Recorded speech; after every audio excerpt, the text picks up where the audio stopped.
Hello peeps, since last time I did a video, quite a few bits have changed. I'm not going to go too much in this one into hormone update and that, because basically I did a huge update on the 6-month period and not a great deal has changed since then. My blood tests aren't due until the middle of next month, so no alterations are going to happen to my dosages or anything like that, so things are pretty stable on that front and carrying on as they are. So next month you'll probably get a bigger update on that. However, I have been working in other areas of my transition, and what I've managed to do is get myself a voice coach finally for a referral system. I've managed to find a web link that actually led somewhere useful, and it's an NHS coach actually.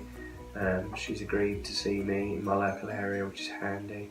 So all I've got to do is, or all I have done is a self-referral to her, and then I've had to give her the address and contact details for my gender clinic so that she could verify I'm on their register, which, you know, I have been since June, and they wrote to my doctor in September or October to verify that they had received his confirmation of continuation of care, etc.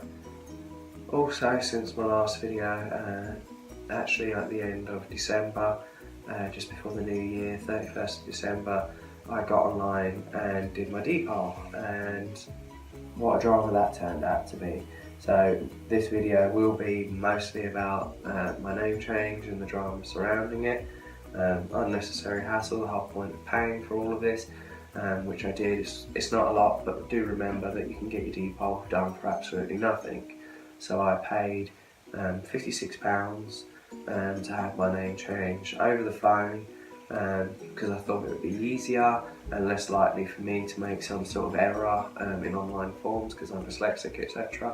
I just thought, do you know what, I'm just gonna make this as easy as possible. I had some Christmas money and I just thought I'd treat myself, and it was something I could really look forward to and really be excited about.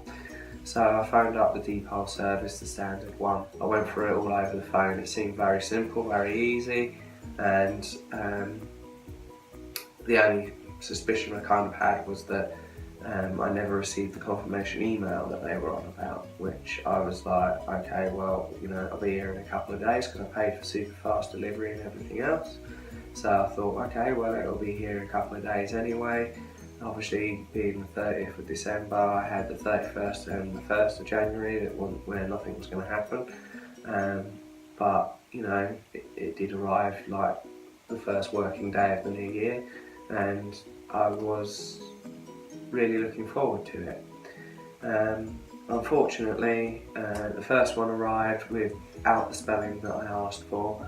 They decided to chuck an extra Y in there, which they argued with me on the phone a little bit about whether or not I had requested it spelled that way, but I already knew I hadn't, because I haven't made that mistake on anything else, and I've been using this name for a while, albeit unofficially.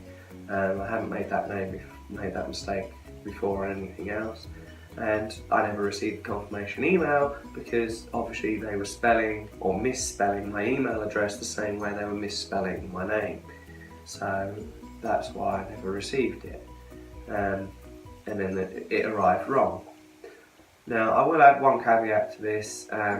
Every time I phone them, it has been a terrible line, and I've had to switch phones in order to get a better reception within inside the house. So whether or not it was an issue their end or my end, but things did not come out the way I wanted them to come out. I phoned them up, and I got in contact with a lady called Louise, who's the supervisor there, and she agreed to reissue it at no additional cost, which was great, and I was quite happy about that. But then obviously it arrived a second time. Now I don't know if it was just a printing error or whatever else, but there was some on the top sheet, which I'll show you in a minute, of my correct one. On the top sheet of my correct one, there was some sort of weird hyphenated asterisk kind of thing, A, going on, which again didn't really bear any relevance to me or what I originally wanted. When I looked through the document further on, that asterisk wasn't there, so I'm assuming it was some sort of printer defect. However, I didn't just pay for my depot to have my name changed, I paid for my title to be changed as well. Again, insignificant sum of money. I think it was about an extra £4 to get my title changed at the same time, obviously from Mr to Miss. So I went through, and although the first one had arrived, the misspelling, the title change was in there. The second one arrived with the correct spelling, and the title change was missing. So instead of saying, the top sheet just had my old name, and then it said to my new name, and it didn't have any Mr, Miss or anything like that. And more importantly, on the second page, the legal bit of it, the I hereby declare that I relinquish all title and blah blah blah to this title, or relevance to this title, or whatever it is, was missing. So I had to phone them up again, which meant this time I got hold of Louise again, who was very helpful, but obviously this time she couldn't just reissue it. She wanted me to send all the other documentation back, so everything that I'd already received. So I had to send it back, extra expense for myself, because all this postage is coming out of my money and more hassle for me. So I've had to send it all back, which I've done, and then after that I've received a finalised new copy with what I want, which is great, and I'm really happy about it, obviously, and it's very nice to finally have an official copy with the title of my new name, and I am happy about it. But the thing is, obviously it's lost a lot of the initial spark and shine, because both times, the first time the original arrived, I was absolutely ecstatic until the moment I opened it, and then the reissue arrived, and the same thing again. So when this one arrived, I was literally just thinking, okay, well, don't get your hopes up, what's going to be wrong?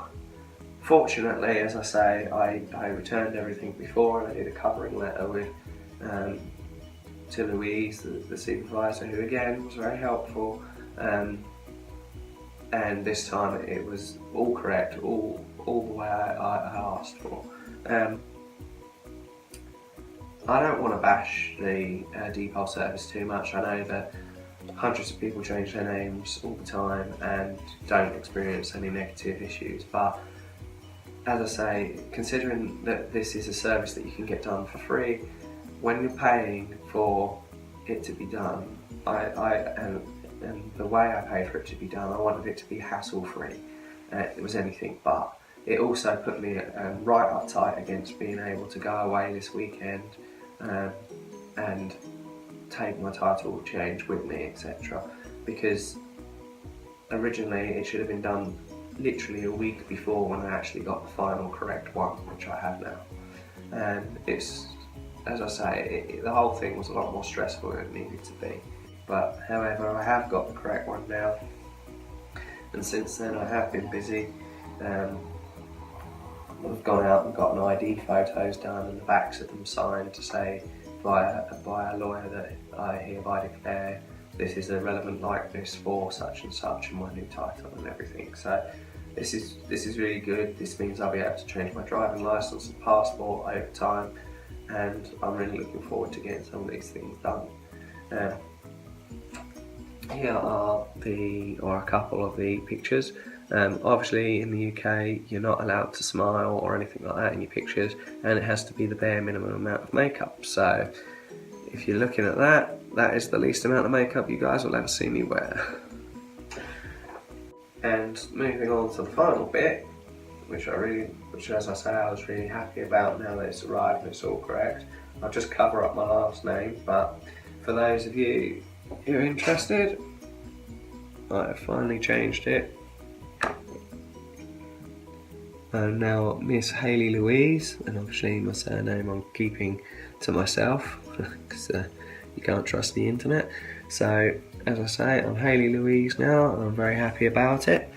And yeah, it's finally nice to have some recognition. As I said last time, I felt as if my transition was starting to stall because I couldn't find a voice coach, and I hadn't been able to commit to certain things, but now I've got this, it's another step, it's important, and I'm really happy about it.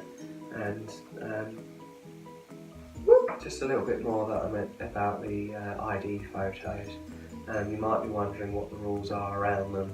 Again, I can only tell you what they are for the UK, but for here at least, as I said a bit earlier on, you're not allowed to smile, and all your colours should be as natural as possible, or to your own skin tone.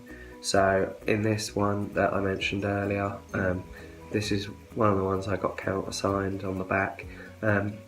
I'm not wearing any lipstick, I've just got a little bit of clear lip gloss on my lips. However, another thing you might be wondering about, I mean, they're all pretty neutral tones, but obviously I had to calm down the blush and the contour. I kept that to an absolute minimum. I did steal a little bit because it does also have to be a representation of who you're going to be in public, and obviously I'm not going to walk around outside without any blusher or contour on or anything. There's nothing saying you can't, but that's not how I operate, and it's personal preference. So I kept everything toned down as much as possible. And the other major thing is obviously the hair. Now, that is not my natural hair. I've said before that I currently have to use wigs, and I'm waiting for my own hair to grow out, which will take a significant length of time, probably a couple of years to be honest, before I get it to look anything close to what this looks like with my wig on. So you are allowed to wear wigs in pictures as long as it is going to be your day-by-day wig. This is the wig that I am going to be appearing at the airport in. This is the wig I'm going to be wearing when I get my new driving licence from the DVLA, etc, etc. It has to be how you wish to present yourself on a daily basis.